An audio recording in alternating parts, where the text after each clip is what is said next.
ازيكم حبايبي، عاملين ايه؟ يا رب تكونوا بخير. بما ما عملش الغدا، تعالوا نعمل الغدا مع بعض النهارده. اكله بسيطه جامده زي ما انتم شايفينها كده، مكونات بسيطه جدا، مش هحتاج فيها اكتر من الباميه. انا عندي نص كيلو من الباميه. طبعا الكميه دي على حسب ما هنحتاج، يعني اكتر اقل دي وحريتنا. انا عندي نص كيلو باميه. يا دوبك بس شلت القمع بتاع الباميه من فوق والحته الصغنونه اللي تحت. بعد كده ابتديت اقطعها زي ما انتم شايفين كده، تقطيع صغير قوي. دي عندي كانت شوربة في التلاجة، انا ابتديت اغليها وانزل بالبامية بتاعتي فيها. طب انا لو ما عنديش شوربة هعمل مية، احط فيها شوية ملح وفلفل ومكعبين من مرقة الدجاج وهتعامل بيها عادي. طبعا انا حطيت هنا كام فص ثوم مفرومين وقرن فلفل سبايسي كده حراق، واللي عايز يستغنى عن الفلفل مفيش اي مشكلة. حطيت كام فص ثوم ني في الشوربة عشان يديني طعم حلو. انا بعمل ايه بقى دلوقتي؟ بعصر ليمونتين متوسطين الحجم، والليمون هنا فايدته ان هو يشيل المزلقه اللي بتبقى موجوده في الباميه. ابتدي بقى اغطي عليها واسيبها تستوي مع نفسها على نار هاديه. عندي بقى هجهز ايه جنبها. انا هعمل بتنجان مخلل. انا هنا قشرت البتنجانه، بس تقريبا البتنجانه كانت لازقه في التلاجة، فهي بتتلج لي الحاجه يعني، فالحته دي تلجت معايا. فانا ابتديت اقطعها زي ما انتم شايفين كده، بس ما رميتهاش ولا اي حاجه لان دي تلج مش اي حاجه تانية. بس كده هبتدي اقلي البتنجان بقى معاكم. جبت طاسه فيها زيت وابتدى الزيت ده يسخن معايا، ولازم يسخن عشان البتنجان ما يشربش زيت.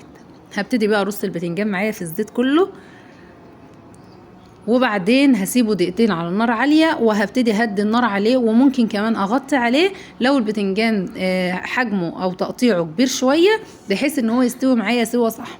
انا مش عايزه البتنجان يشرب زيت.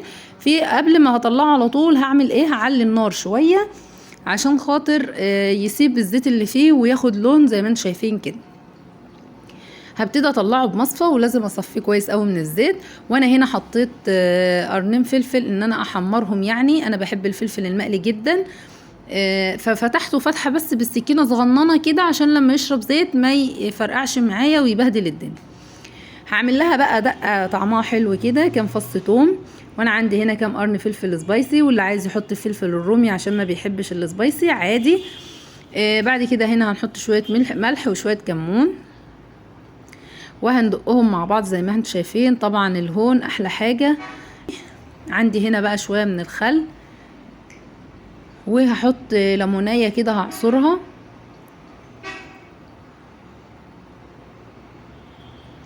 بقت الدقه بتاعتي كده جاهزه معايا، وانا هنا مقطعه كمان طماطم كده، يعني 4 قطع كده، او عايزه اصغر من كده او اكبر من كده، دي على حسب الحريه مش هتفرق. وبعدين ابتديت برضو احشيها من نفس الدقه اللي انا عاملاها.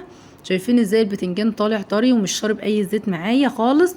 شكله حلو جدا وطعمه كان حكايه، وهو حلو جدا جنب الاكله دي. طبعا دي اكله بعيش. كده البتنجان او الطبق الاولاني بقى جاهز معايا. تعالوا نشوف بقى الباميه هنكملها ازاي.